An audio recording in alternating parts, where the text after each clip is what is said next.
جو چیخ چیخ کر اسے یہ بتانا چاہ رہی تھی کہ مجھ پر تھوڑا سا رحم کرو۔ صبح جب ہانیہ کالج کے لیے نکلی تب اس نے غصے کی وجہ سے ناشتہ ہی نہیں کیا تھا، حالانکہ اس کی اماں نے اس کو کافی بار کہا تھا۔ کالج میں بھی وہ ٹھیک طرح سے کچھ بھی نہیں کھا پائی، اور اب قسمت کی ستم ظرفی ہے کہ وہ بھوکے پیٹ اس انسان کے چنگل میں پھنس گئی تھی جو نہ جانے اس سے کیا چاہتا تھا۔ تقریباً 5 منٹ تک وہ کال پر بات کرتا رہا۔ وہ پشتو میں بول رہا تھا، اس لیے ہانیہ کو سمجھ نہ آ سکی۔ جب وہ پلٹا تو ہانیہ اشتیاق سے اس کے چہرے کو دیکھتے ہوئے بولی، کیا تم پٹھان ہو؟ نہیں، میں تھوڑی دیر پہلے سرائیکی بول رہا تھا، اعزاز نے تیکھے انداز میں جواب دیا تو وہ پہلو بدل کر رہ گئی۔ تم میری کسی بات کا سیدھا جواب کیوں نہیں دے سکتے ہو؟ میں تم سے اتنے پیار سے بات کر رہی ہوں۔ یہ سن کر وہ عجیب سے انداز میں مسکرا دیا۔ فکر مت کرو میری جان، تھوڑی دیر میں بھی تم سے ڈھیر سارا پیار کروں گا، تمہاری ساری شکایتیں دور کر دوں گا، بس تھوڑا سا انتظار کر لو۔ یہ کہہ کر وہ ہلکا سا اس کے چہرے پر جھکا اور اس کی چھوٹی سی ناک کو انگلی کے پوروں سے چھوتے ہوئے بولا۔ ہانیہ کی ریڑھ کی ہڈی میں سنسناہٹ دوڑ گئی۔ وہ مضبوطی سے اپنے لب بھینچ کر بیٹھ گئی اور کافی دیر کے بعد ہمت مجتمع کرتے ہوئے بولی، تم مجھے کس شرط پر چھوڑو گے؟ اگر تم مجھے یہاں سے جانے دو تو میں تمہیں ڈھیر سارے پیسے دے سکتی ہوں۔ تم سوچ بھی نہیں سکتے ہو کہ میں کس قدر امیر ہوں۔ یہ سن کر وہ اپنی گردن پیچھے کی طرف گرا کر کھلکھلا کر ہنسا اور پھر بھاری آواز میں بولا، پیسے تم مجھے آفر کرو گی، مجھے یقین ہے کہ اس سے 10 گنا زیادہ رقم میں تمہیں ادا کر دوں گا، اور بدلے میں تمہیں صرف ایک ہی کام کرنا ہوگا کہ اپنا منہ بند کر کے رکھو۔ اب کی بار اس نے زور سے ہانیہ کی کرسی پر اپنا ہاتھ رکھا تو وہ ڈر کے پیچھے کی طرف ہٹ گئی۔ ڈرا کیوں رہے ہو؟ اگر تم چاہتے ہو تو چپ ہو جاتی ہوں، وہ معصومیت سے آنکھیں ٹمٹماتے ہوئے بولی۔ اچانک ہی اسے محسوس ہوا تھا کہ اس کے ہاتھوں کی رسی ڈھیلی ہو گئی ہے۔ اس نے پوری قوت کے ساتھ دوبارہ سے ہاتھ ہلانا شروع کر دیے تھے۔ یہ تو سچ مچ میں کھل گئی۔ اچانک ہی وہ اونچی آواز میں چہکتے ہوئے بولی، جبکہ اس کی بات کو سن کر اعزاز چونک گیا۔ کیا مطلب ہے تمہارا؟ میں تمہیں کہہ رہی ہوں کہ میری بھوک دوبارہ سے کھل گئی ہے، پلیز مجھے پیزا یا برگر آرڈر کر کے دو، ورنہ میں بھوک سے مر جاؤں گی، اور پھر جس مقصد سے تم مجھے یہاں پر لائے ہو وہ مقصد بھی پورا نہیں ہو پائے گا، پلیز۔ ہانیہ ایک بار پھر سے نان سٹاپ شروع ہو گئی تھی۔ وہ گہری سانس خارج کرتے ہوئے اٹھا اور کمرے سے باہر نکل گیا۔ اور مسٹر کہاں پر جا رہے ہو؟ واپس آؤ، مجھے یہاں پر اکیلے چھوڑ کر نہ جاؤ۔ اگر یہاں پر تمہارے جیسے خوفناک جن آ گئے تو میں کیا کروں گی؟ وہ پیچھے سے اونچی اونچی آواز میں چلا رہی تھی۔ وہ اس سب کو جتنا ایزی لے رہی تھی، یہ سب کچھ اتنا آسان بھی نہیں تھا۔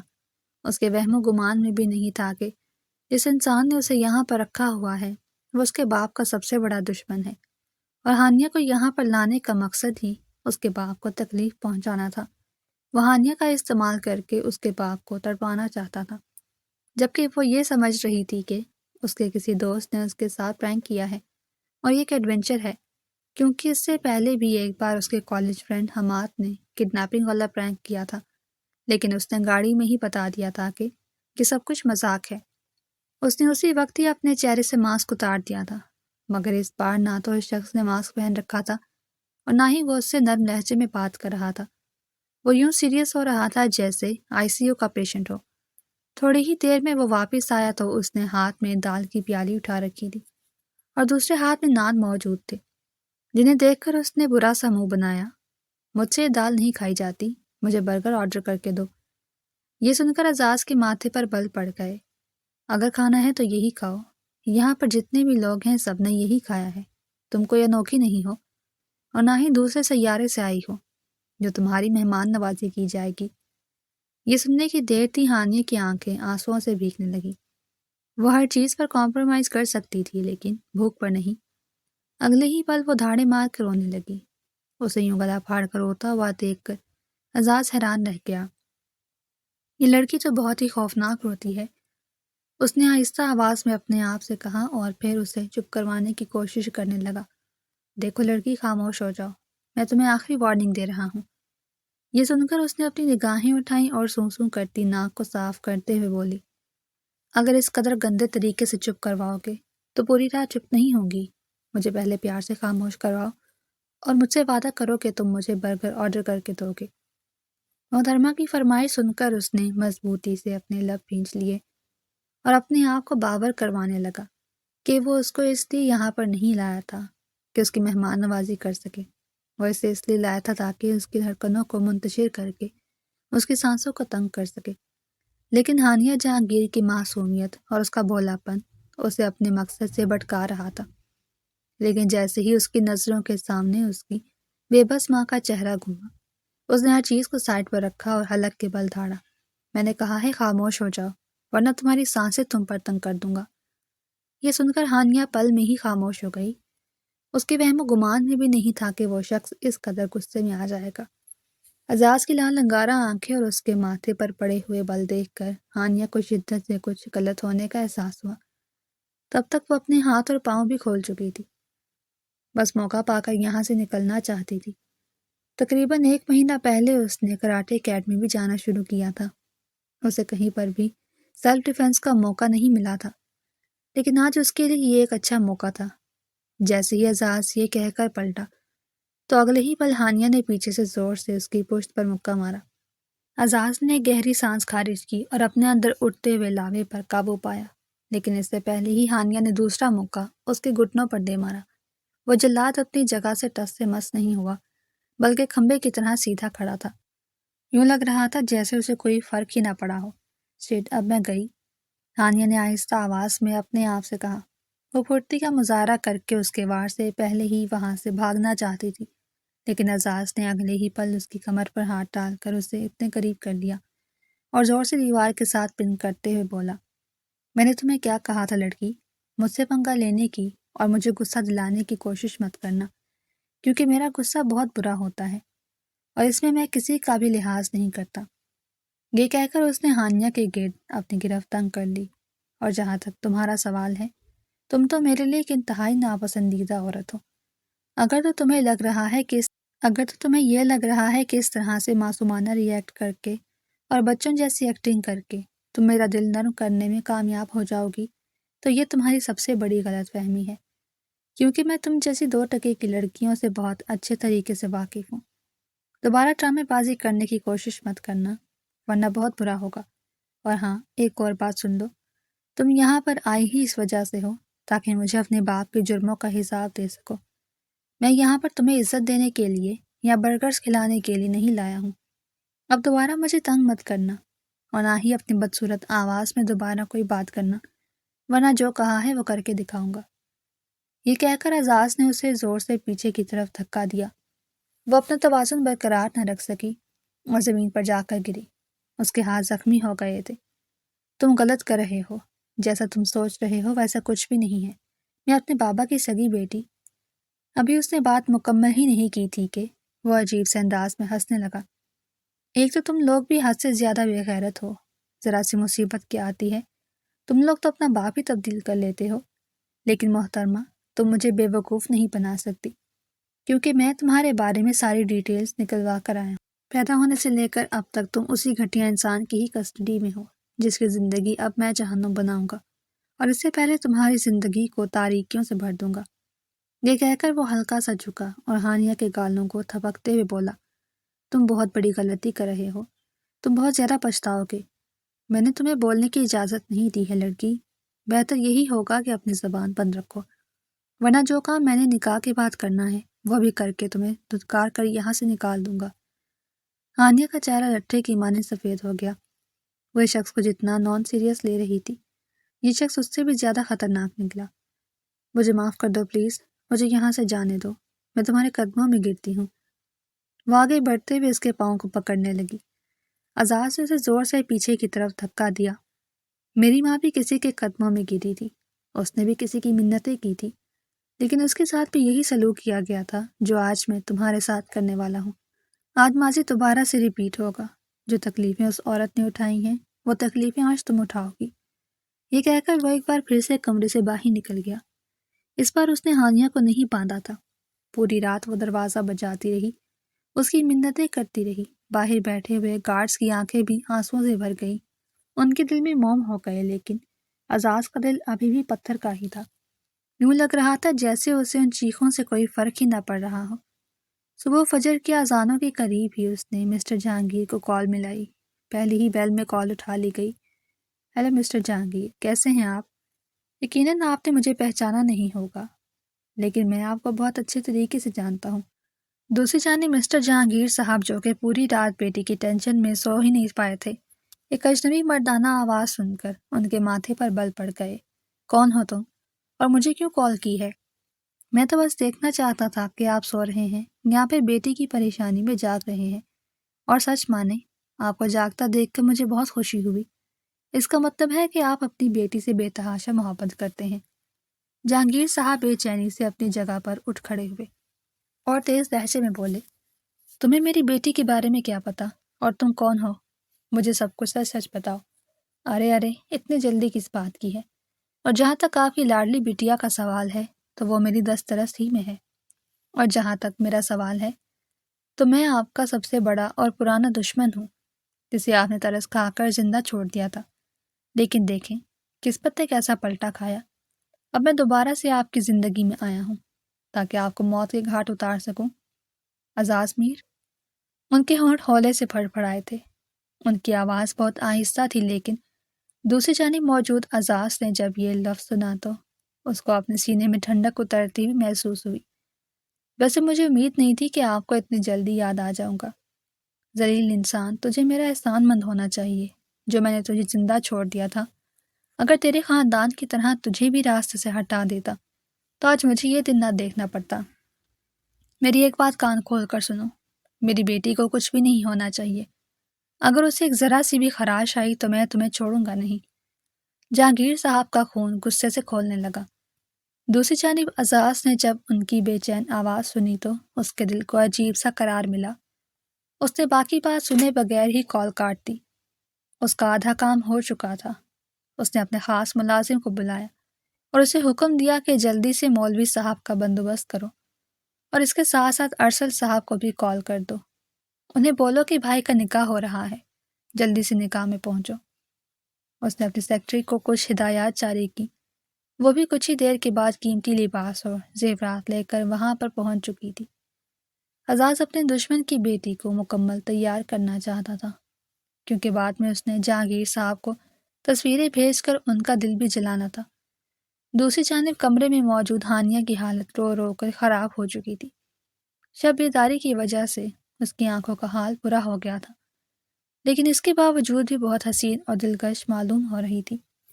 کومل نے جب ہانیہ کو دیکھا تو ٹھٹک کر رک گئی، کیونکہ ہانیہ بے حد حسین تھی۔ وہ کسی کا بھی دل دھڑکانے کی صلاحیت رکھتی تھی۔ اس کے اس حسن کی وجہ سے کوئی بھی شخص اس کی طرف متوجہ ہو سکتا تھا اور اسے ساری زندگی اپنی پلکوں پر بٹھا سکتا تھا۔ لیکن قسمت یہ ستم ظرفی ہے کہ وہ پتھر دل اعزاز میر کے ساتھ جا کر ٹکرائی تھی۔ کومل نے جب اس سے بات کی تو اس نے اپنا لہجہ ہموار رکھنے کی پوری کوشش کی۔ تم جلدی سے یہ ڈریس پہن لو اور یہ زیورات بھی، تھوڑی ہی دیر میں بیوٹیشین آئے گی، وہ تمہیں تیار کرے گی۔ ہانیہ نے یہ سنا تو اس نے تڑپ کر اپنا سر اٹھایا اور تیکھے لہجے میں بولی، تم کس طرح کی عورت ہو؟ تمہیں میرا ساتھ دینا چاہیے اور مجھے جہنم سے باہر نکالنا چاہیے، الٹا تم مجھے یہ سب کچھ کرنے کے لیے کہہ رہی ہو۔ میرا احسان مانو ہانیہ کہ میں خود تمہیں یہ سب کچھ کہہ رہی ہوں اور تمہیں سمجھا رہی ہوں، کیونکہ اگر میری بجائے وہ شخص آتا تو وہ تمہیں زبان سے نہ کہتا۔ ابھی تم اس کے غصے سے واقف نہیں ہو۔ کومل کا اشارہ اعزاز کی جانب تھا۔ ہانیہ عجیب سے انداز سے مسکرا دی۔ تم اس شخص سے مجھے کیا ڈراؤ گی جو ایک نمبر کا بزدل انسان ہے، جو میرے باپ سے بدلہ لینے کے لیے عورت کا استعمال کر رہا ہے؟ تم خود ہی سوچو کہ ایسے مرد سے کیسی مردانگی کی امید رکھی جا سکتی ہے۔ وہ نہیں جانتی تھی کہ وہ غصے میں کیا بول رہی ہے، جبکہ کومل کا دل خوف سے دھڑکا تھا۔ اس نے آگے بڑھ کر ہانیہ کے لبوں پر انگلی رکھی اور اسے خاموش ہونے کا اشارہ کیا۔ وہ نہیں چاہتی تھی کہ ہانیہ اپنی تیز زبان کی وجہ سے خود کو مشکل میں پھنسا لے۔ ہانیہ نے غصے سے اس کا ہاتھ جھٹکا اور اسے پیچھے کی طرف دھکا دیا۔ کومل زمین پر جا کر گری۔ موقع پاتے ہی ہانیہ بھاگی، لیکن جیسے ہی وہ کمرے سے باہر نکلی اس کا سر ایک بھاری چیز سے جا ٹکرایا۔ اسے دن میں تارے نظر آنے لگے۔ اس نے تڑپ کر اپنی نگاہیں اٹھائی تو سامنے ہی اعزاز کھڑا تھا اور بازو لپیٹ کر اسے کھا جانے والے انداز میں دیکھ رہا تھا۔ کہاں پر بھاگنے کی جلدی ہے میڈم صاحبہ؟ وہ اسے عجیب سے انداز میں مخاطب کرتے ہوئے بولا۔ ہانیہ کے دل کی بیٹ مس ہوئی۔ مجھے یہاں سے جانے دو، اسی میں ہی تمہاری بھلائی۔ تھوڑی دیر پہلے تمہارا باپ بھی مجھے یہی کہہ رہا تھا، اسے بھی تمہیں حاصل کرنے کی اتنی ہی جلدی تھی جتنی جلدی مجھے تمہیں برباد کرنے کی ہے۔ لیکن مسئلہ یہ ہے کہ میں یہاں پر کسی کی بات ماننے کے لیے نہیں آیا ہوں، بلکہ اپنا بدلہ لینے کے لیے آیا ہوں۔ یہ کہہ کر اس نے ہانیہ کو دوبارہ سے کمرے میں دھکیل دیا۔ کومل کو زمین پر گرا ہوا دیکھ کر وہ پریشان ہو گیا اور فوراً سے بھاگا ہوا اس کے پاس گیا۔ تم ٹھیک تو ہو؟ اس نے اپنا ہاتھ کومل کی طرف بڑھایا۔ ہاں میں بالکل ٹھیک ہوں، یہ کہہ کر وہ بھی عجیب سے انداز میں ہانیہ کو دیکھنے لگی جو ان دونوں کو نفرت سے گھور رہی تھی۔ تم لوگوں کو دیکھ کر لگتا ہے کہ تم لوگوں میں بہت ہی خاص رشتہ ہے اور بے تحاشا محبت ہے۔ اس سے پہلے کہ وہ مزید کچھ کہتی، اعزاز نے آگے بڑھ کر اس کی گردن کو اپنے ہاتھوں میں دبوچا اور اسے زور سے دیوار کے ساتھ لگاتے ہوئے بولا، کوئی بھی فضول لفظ اس وقت اپنے منہ سے نہ نکالنا، ورنہ یہیں پر ہی تمہاری قبر بنا دوں گا۔ ہانیہ کی سانسیں اکھڑنے لگی، وہ کھانستے ہوئے زمین پر گری۔ تمہیں کومل جو کچھ بھی کہے گی خاموشی سے وہ سب کچھ کرتی جاؤ، اگر نہیں مانو گی تو موت کے گھاٹ اتار دوں گا۔ مجھے موت سے ڈر نہیں لگتا ہے۔ او، لیکن تمہاری ماں کو بہت زیادہ ڈر لگتا ہوگا، تو کیوں نہ انہیں یہاں پر بلایا جائے اور ان کا استقبال بھی اسی دھوم دھام کے ساتھ کیا جائے۔ یہ سن کر وہ تڑپ اٹھی۔ جہانگیر صاحب کے ساتھ اس کے جتنے بھی اختلافات تھے، لیکن اپنی سوتیلی ماں کلثوم بیگم سے وہ بے تحاشا محبت کرتی تھی، جنہوں نے بچپن سے ہی اسے زمانے کی دھوپ اور چھاؤں سے بچا کر رکھا تھا۔ وہ نہیں چاہتی تھی کہ ان کی وجہ سے اس نیک عورت کو تکلیف پہنچے۔ وہ نہ چاہتے ہوئے بھی نکاح کے لیے تیار ہو گئی۔ بیوٹیشن نے اسے کمال مہارت سے تیار کیا تھا۔ دلہن بننے کے بعد وہ اپنے آپ کو شیشے میں دیکھنے لگی۔ ایک پل کے لیے تو وہ خود بھی کھو گئی تھی اور خود کو پہچان نہیں پا رہی تھی۔ بیوٹیشن کے ماہر ہاتھوں نے اس کے نقوش کو مزید نکھار دیا تھا۔ اس نے بے ساختہ اپنے چہرے کو چھوا اور جلتے ہوئے دل سے اپنے آپ سے مخاطب ہوتے ہوئے بولی، کاش میں اپنے مرد کی پسندیدہ عورت بنتی تو زندگی کس قدر حسین ہوتی۔ وہ شرارتی تھی، اس کا مطلب یہ نہیں تھا کہ اس کے دل میں جذبات ہی نہیں تھے۔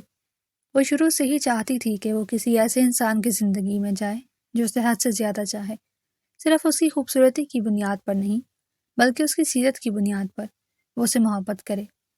جہانگیر صاحب اور کلثوم بیگم کا رشتہ اس کے سامنے ہی تھا، لیکن انہوں نے کبھی بھی اپنی بیگم کو وہ اہمیت اور محبت نہیں دی تھی جس کی وہ مستحق تھی۔ وہ ہمیشہ دوسری عورتوں کی طرف متوجہ رہتے تھے اور باہر منہ مارتے تھے۔ انہوں نے تو لندن میں بھی شادی کی ہوئی تھی، لیکن کلثوم بیگم نے کبھی بھی ان سے شکوہ نہیں کیا تھا۔ جب وہ یہ دیکھتی تو اس کے دل کو تکلیف پہنچتی تھی اور اپنے لیے وہ یہی دعا کرتی تھی کہ اسے جہانگیر صاحب جیسا شوہر نہ ملے، اور واقعی میں اس کی دعا پوری ہو گئی تھی۔ اسے جہانگیر صاحب سے بھی بدتر انسان ملا تھا۔ ان دونوں کا نکاح ہو گیا تھا۔ اب وہ مکمل طور پر اعزاز میر کی دسترس میں تھی۔ اس کا دل کسی سوکھے پتے کی طرح لرز رہا تھا۔ ملازمہ نے اسے جیسے ہی کمرے میں پہنچایا، اس نے آگے بڑھ کر کمرے کو اندر سے لاک لگا لیا۔ وہ شخص کا سامنا نہیں کر سکتی تھی، اس حلیے میں تو بالکل بھی نہیں۔ سارے کاموں سے فارغ ہونے کے بعد اعزاز رات کے وقت کمرے میں داخل ہونے لگا تو دروازہ لاک تھا۔ اس نے دروازہ زور سے بجایا۔ کمرے میں اونگتی ہوئی ہانیہ کی آنکھ کھل گئی۔ اس نے ایک نظر ڈرتے ڈرتے گھڑی پر ڈالی جو رات کا 1 بجا رہی تھی، اور دوبارہ خاموش ہو گئی۔ وہ یوں ظاہر کر رہی تھی جیسے وہ سو گئی ہے، لیکن اعزاز اچھے طریقے سے جانتا تھا کہ وہ ڈرامہ کر رہی ہے۔ وہ دروازے کے قریب اپنے لب کرتے ہوئے تیز لہجے میں بولا، اگر تم نے میری اگلی دستک پر دروازہ نہ کھولا تو میں بہت بری طریقے سے پیش آؤں گا۔ یہ سن کر ہانیہ نے خوف سے تھوک نکلا اور کمرے میں چھپنے کے لیے جگہ تلاش کرنے لگی۔ اس کی نظر جب کمرے کے دوسرے حصے میں پڑی تو اس کا منہ حیرت سے کھلا رہ گیا۔ اس کے وہم و گمان میں بھی نہیں تھا کہ یہ کمرہ اتنا بڑا ہو سکتا ہے۔ وہاں پر سائڈ پر گیلری بھی موجود تھی اور ایک سوئمنگ پول بھی تھا۔ وہ اس طرف چلی گئی اور وہاں پر موجود سامان کے پیچھے ہو کر چھپ گئی اور اپنے آپ کو چھپانے کی کوشش کرنے لگی۔ تھوڑی ہی دیر کے بعد اعزاز نے چابیاں منگوا کر دروازہ کھولا تو بستر پر کسی کا بھی نام و نشان تک نہیں تھا۔ چادر پر موجود شکنیں ظاہر کر رہی تھیں کہ تھوڑی دیر پہلے اس جگہ پر کوئی وجود بیٹھا تھا۔ اعزاز کی تیز نظریں پورے کمرے میں دوڑنے لگیں۔ وہ دوبارہ سے بھاری لہجے میں بولا، ویسے اگر تمہیں سچ کہوں تو مجھے یہ چھپن چھپائی کا کھیل بہت پسند ہے۔ مجھے بچپن سے ہی وہ چیزیں پسند رہی ہیں جنہیں میں محنت سے حاصل کرتا ہوں۔ اب جتنی محنت سے میں تمہیں ڈھونڈوں گا اسے ڈبل میں تم سے وصول بھی کروں گا، اس لیے بہتر ہوگا کہ خود ہی چپ چاپ میرے سامنے آ جاؤ۔ ہانیہ نے جب یہ سنا تو اس نے لبوں پر مضبوطی سے ہاتھ جما کر اپنی چیخیں روکنے کی کوشش کی، مگر ناکام ہو گئی۔ اس کے ڈر کے مارے چیخ نکل گئی اور اس کے ساتھ ہی اعزاز کی نظریں سوئمنگ پول کے سائڈ پر موجود سامان پر جا کر ٹک گئیں۔ وہ آواز اسی جگہ سے ہی آ رہی تھی۔ اگلی ہی پل وہ اسے بازو سے پکڑ کر کھڑا کر چکا تھا۔ تمہیں کیا لگا تھا چھوٹی لڑکی کہ تم مجھ سے بچ جاؤ گی؟ وہ اسے اپنے قریب کرتے ہوئے بولا۔ ہانیہ اس کی سانسوں کی تپش اپنی گردن پر محسوس کر کے جی جان سے لرزی۔ وہ مشکل اس کے کندھے تک آتی تھی اور اسے دھمکیاں دینے کے لیے یا پھر بات کرنے کے لیے اعزاز کو ہمیشہ ہی اپنا سر جھکانا پڑتا تھا۔ ہانیہ کو یہ ہائٹ گیپ بہت زیادہ پسند تھا، لیکن جن حالات میں دونوں کا نکاح ہوا تھا اور جس طرح کا دونوں کا رشتہ تھا، اس بنیاد پر ابھی ہانیہ کو اس سے ڈر لگ رہا تھا۔ پلیز مجھے معاف کر دو، مجھے کسی ایسے جرم کی سزا نہ دو جو میں نے کیا ہی نہیں ہے، اور اگر تم مجھے صرف اور صرف اس بنیاد پر سزا دینا چاہتے ہو کہ میں جہانگیر صاحب کی بیٹی ہوں تو یہ بھی تمہاری غلط فہمی ہے۔ میں خود اس شخص سے بھاگ رہی تھی، اسی وجہ سے میں نے تمہیں شادی کی آفر کی تھی، کیونکہ وہ میرا نکاح اپنے دوست سے کروانا چاہتے تھے جو مجھ سے عمر میں پورے 30 سال بڑا تھا۔ ہانیہ کی آنکھوں سے مسلسل آنسو بہہ رہے تھے اور وہ اسے یقین دلانے کی کوشش کر رہی تھی، لیکن اعزاز کے چہرے کے تاثرات دیکھ کر یوں لگ رہا تھا جیسے اسے اس لڑکی پر رتی برابر بھی یقین نہ ہو۔ وہ کافی دیر تک اسے خاموشی سے دیکھتا رہا اور پھر اس کے گالوں کو تھپکتے ہوئے بولا، تم بہت اچھے ڈرامے کر لیتی ہو اور کافی اچھا جھوٹ بھی بول دیتی ہو، لیکن مجھے یقین نہیں۔ یہ کہہ کر اس نے ہانیہ کی طرف قدم بڑھایا تو وہ خوف کے مارے پیچھے کی طرف ہٹی، لیکن اچانک ہی اس کا پاؤں پھسلا۔ وہ توازن برقرار نہ رکھ سکی اور پانی میں جا کر گری۔ اسے یوں پانی میں ہاتھ پیر مارتا ہوا دیکھ کر اعزاز کو عجیب سکون مل رہا تھا، لیکن وہ اسے اتنی آسان موت بھی نہیں دینا چاہتا تھا، اس لیے فوراً سے پانی میں کود گیا۔ اس نے ہانیہ کا بھیگا ہوا وجود اپنے ہاتھوں میں لیا اور اسے لیتا ہوا کنارے کی طرف آ گیا۔ اس دوران ہانیہ مکمل طور پر اس کے سہارے پر تھی۔ وہ اسے گلے لگے اپنے آپ کو پانی سے بچانے کی کوشش کر رہی تھی۔ اب چونکہ اس دونوں کے درمیان رشتہ بھی چینج ہو چکا تھا، اس لیے ہانیہ کے جذبات ہی بدلے ہوئے تھے۔ اسے اس انسان سے خوف کے ساتھ ساتھ شرم بھی آ رہی تھی، جبکہ دوسری طرف اعزاز کے تاثرات بالکل برف جیسے تھے اور اس کے جذبات بھی سرد تھے۔ اس نے تھوڑی ہی دیر کے بعد ہانیہ کو باہر نکالا اور اس کے چہرے کے نقوش کو دیکھنے لگا، جیسے اندازہ لگانے کی کوشش کر رہا ہو کہ اس کے دل میں کیا چل رہا، اور پھر اس کے ساتھ ہی آج کے دن کا منظر اس کی نظروں کے سامنے گھومنے لگا۔ وہ پچھلے کچھ دنوں سے فقیر بن کر ہانیہ کے محلے میں ہی گھوم رہا تھا اور اسے گھر کی ہر سرگرمی پر نظر رکھے ہوئے تھا۔ پچھلے 2 دنوں سے وہ ہانیہ کا پیچھا کر رہا تھا۔ دوسری طرف ہانیہ اس بات سے بالکل انجان تھی۔ ہانیہ نے جب سے ہوش سنبھالا تھا تب سے اسے یہی سننے کو ملا تھا کہ وہ جہانگیر صاحب کی اکلوتی بیٹی ہے، جبکہ حقیقت اس سے مکمل طور پر الگ تھی۔ اس بارے میں ہانیہ کو کل رات ہی پتہ چلا تھا، جب وہ بھوک کی وجہ سے اپنے کمرے سے نکلی تھی تاکہ پیٹ پوجا کر سکے۔ تب اسے بابا کے کمرے سے باتوں کی آوازیں آئی تھیں۔ جیسے جیسے وہ سنتی گئی اسے لگتا گیا کہ اس کی سانسیں اکھڑتی جا رہی ہیں۔ اس پر یہ راز آشکار ہوا تھا کہ وہ جہانگیر صاحب کی سگی اولاد نہیں ہے، بلکہ وہ تو لے پالک تھی جس کو جہانگیر صاحب نے ہسپتال سے اٹھایا تھا، کیونکہ اس کی ماں سے پیدا کرتے ہی مر گئی تھی اور اس کا باپ پہلے ہی فوت ہو چکا تھا۔ اس کی دادی اسے اسپتال میں ہی پھینک کر چلی گئی تھی کیونکہ انہیں پوتا چاہیے تھا۔ تب جہانگیر صاحب نے اسے پالنے کا فیصلہ کیا۔ ساری دنیا کے سامنے وہ ان کی بیٹی تھی، جبکہ حقیقت میں ان کی سگی بیٹی لندن میں مقیم تھی اور ایک بڑی یونیورسٹی میں تعلیم حاصل کر رہی تھی۔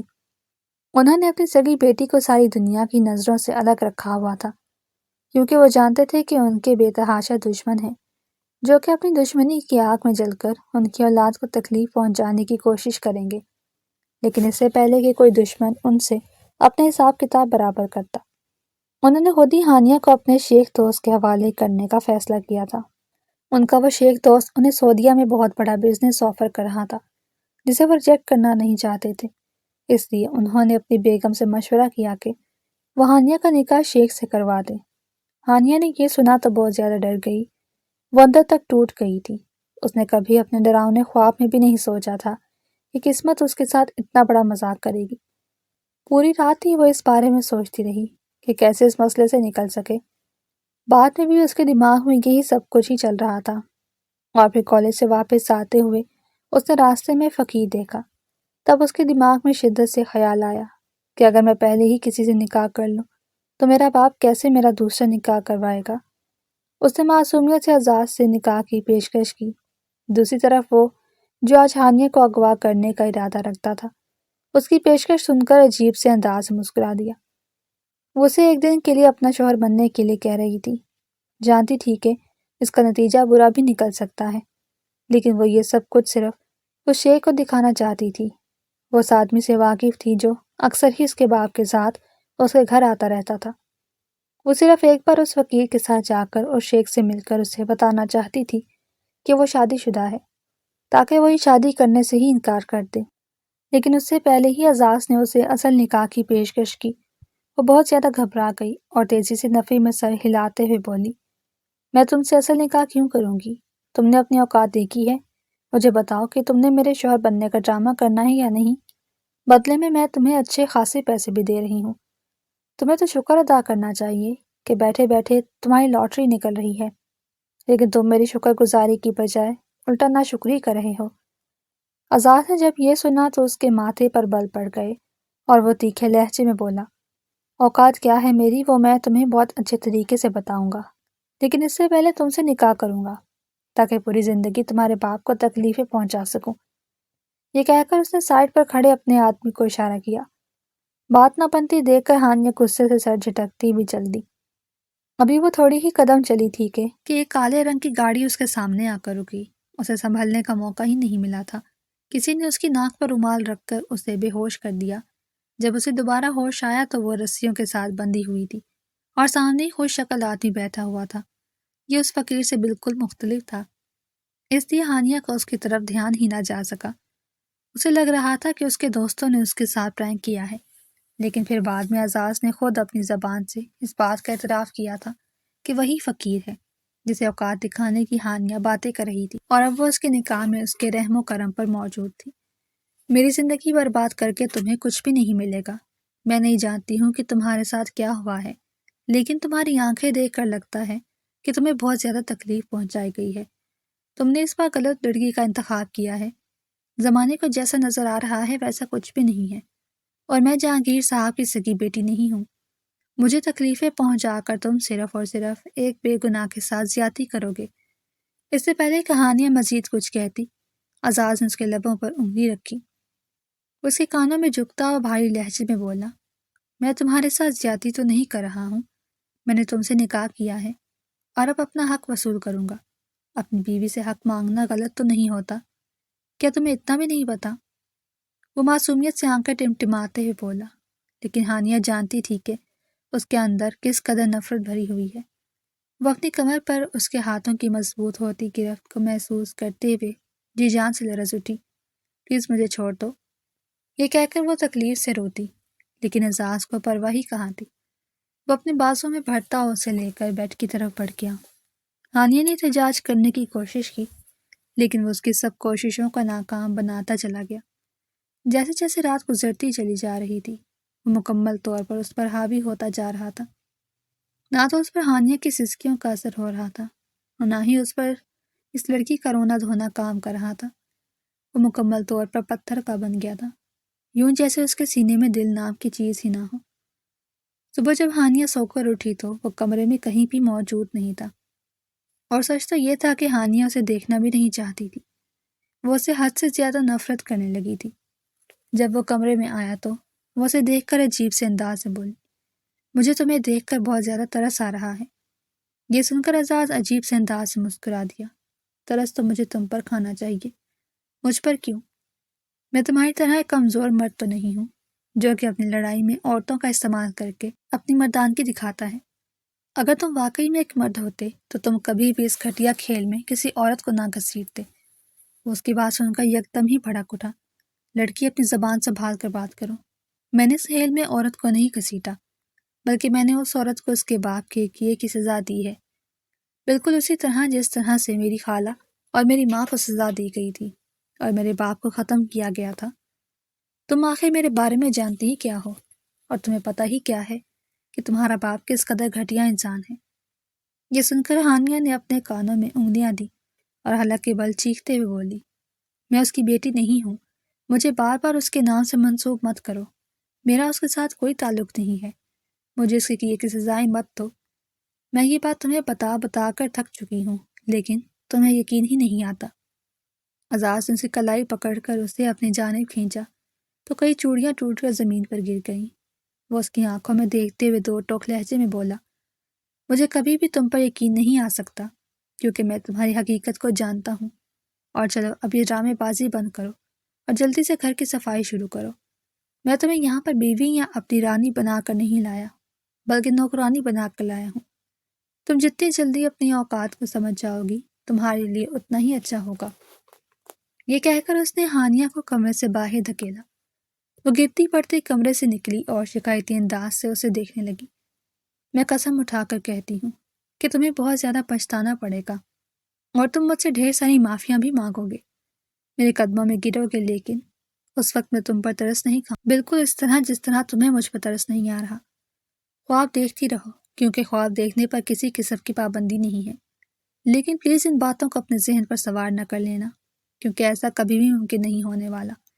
میں اعزاز میر کسی کے قدموں میں گرنا تو دور کی بات، اس کو میر سے دیکھنا بھی پسند نہیں کرتا۔ میرے لیے یہ سب کچھ حرام ہے۔ اعزاز نے اس سے پوری حویلی کی صفائی کروائی۔ تھوڑی ہی دیر میں محترمہ کی حالت خراب ہو گئی، لیکن اعزاز کو اس پر ترس نہیں آیا۔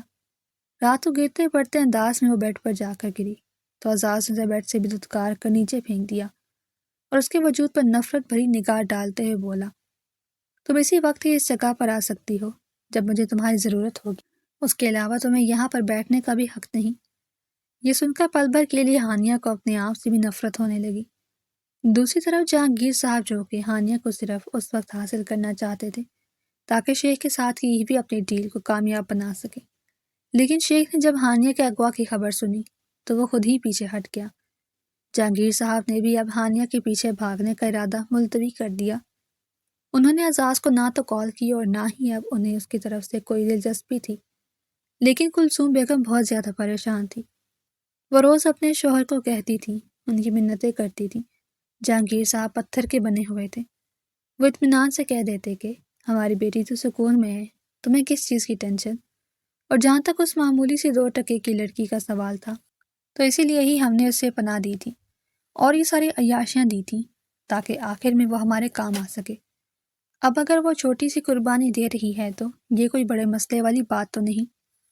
اعزاز جو کہ جہانگیر صاحب کی طرف سے ڈھیر ساری کالز کی امید کر رہا تھا اور توقع رکھتا تھا کہ وہ اس کے قدموں میں گر کر گر گرائیں گے اور اس کی منتیں کریں گے، لیکن ایسا کچھ بھی نہیں ہوا۔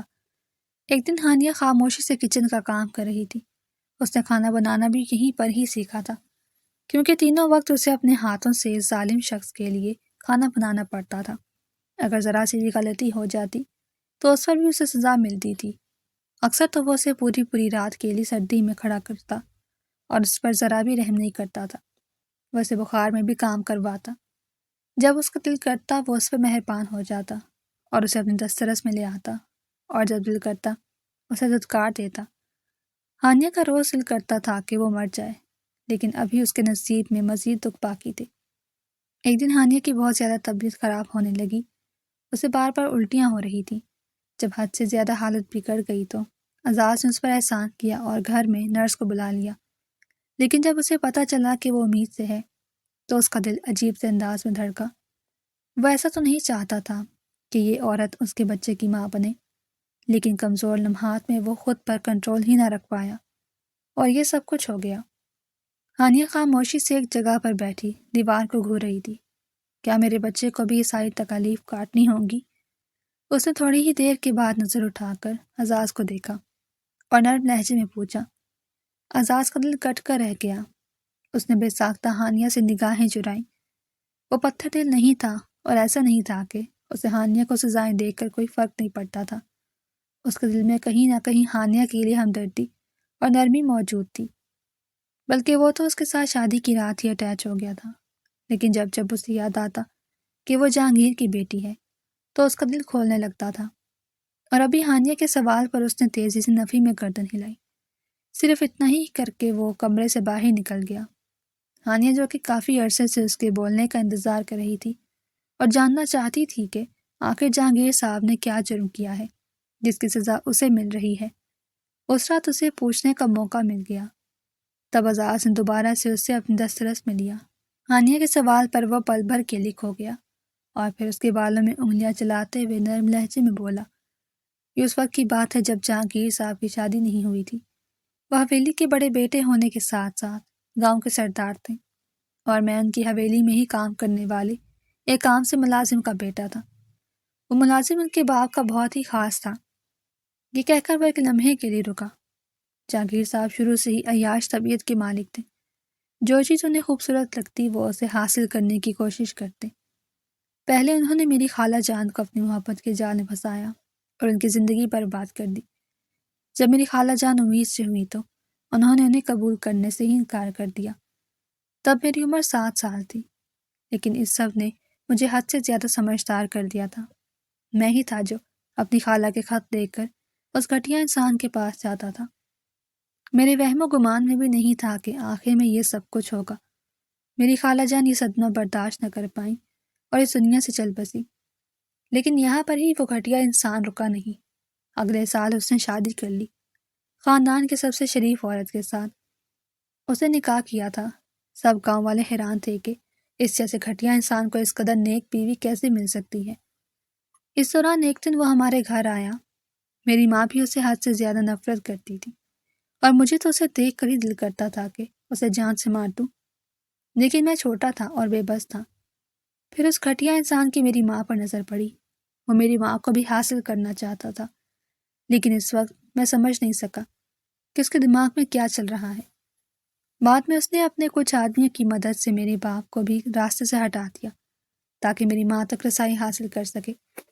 اب تم سوچ رہی ہوگی کہ کوئی انسان اس قدر گھٹیا کیسے ہو سکتا ہے، لیکن یہ سب کچھ سچ ہے۔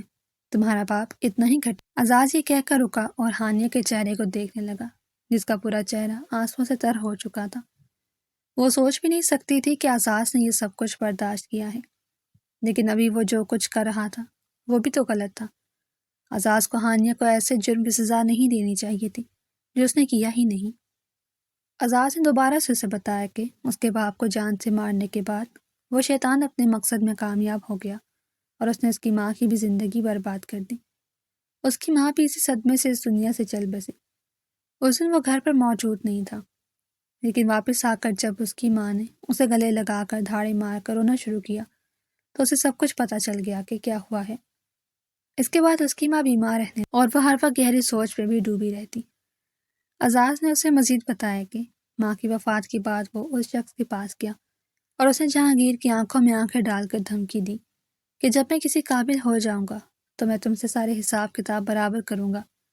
جہانگیر کے آدمیوں نے اسے ختم کرنے کی بات کی، لیکن تب جہانگیر نے اسے بخش دیا اور وہ نہیں جانتا تھا کہ وہ اپنی زندگی کی کتنی بڑی غلطی کر رہا ہے۔ جہاں تک تم تک رسائی اختیار کرنے کا سوال تھا تو میں چاہتا تھا کہ میں اس کو ویسے ہی تکلیف پہنچا سکوں جیسی تکلیف اس نے مجھے پہنچائی تھی، لیکن اب مجھے یہ سب کچھ بھی مشکل لگ رہا ہے۔ مجھے لگتا ہے کہ میں تمہاری معصومیت کے ساتھ کھیل کر اپنی آخرت برباد کر رہا ہوں۔ میں تمہارے ساتھ یہ سب کچھ نہیں کرنا چاہتا، لیکن میں کیا کروں؟ میں جب بھی تمہارے نزدیک آتا ہوں تو مجھے اس کا چہرہ یاد آ جاتا ہے۔ یہ کہہ کر اعزاز نے اس کے کندھے پر سر رکھا اور چھوٹے بچوں کی طرح پھوٹ پھوٹ کر رونے لگا۔ ہانیہ بھی رو رہی تھی اور اس کے ساتھ ساتھ وہ خاموشی سے اس کے بالوں میں انگلیاں چلا رہی تھی۔ وہ شخص تو اس سے بھی زیادہ تکلیف سے گزرا تھا۔ چھوٹی سی عمر میں ہی اس نے سب کچھ برداشت کیا تھا اور اسے اس دن اس بارے میں بھی پتہ چلا تھا کہ ان دونوں کی عمروں میں 10 سال کا فرق ہے۔ اعزاز اسی طرح ہی اس کے کندھے پر سر رکھ کے سو گیا۔ ہانیہ نے بہت احتیاط کے ساتھ اس کا سر تکیے پر رکھا اور خود بھی اس کے ساتھ ہی لیٹ گئی۔ اگلی صبح اعزاز کی زندگی کی سب سے تکلیف دہ صبح تھی، جب اسے یہ پتہ چلا کہ جس عورت کو وہ اتنے عرصے سے تکلیفیں پہنچا رہا ہے وہ عورت سچ بول رہی تھی۔ وہ واقعی میں جہانگیر کی بیٹی نہیں تھی، بلکہ وہ لیپالک تھی۔ اس کی اصل بیٹی تو لندن میں عیاشی کر رہی تھی۔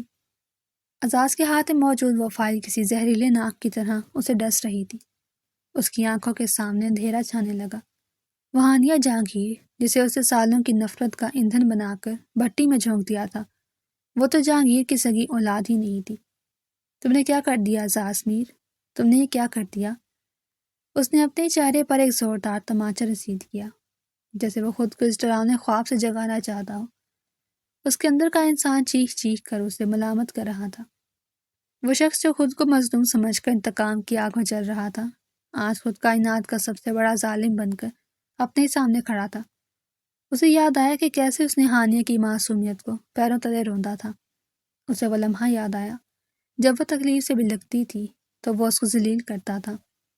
اسے وہ راتیں یاد آئیں جب اس نے اس نحیف سی لڑکی کو سردی میں باہر کھڑا رکھا۔ لعنت ہے تجھ پر اعزاز، تو اس جہانگیر سے بھی زیادہ گھٹیا نکلا۔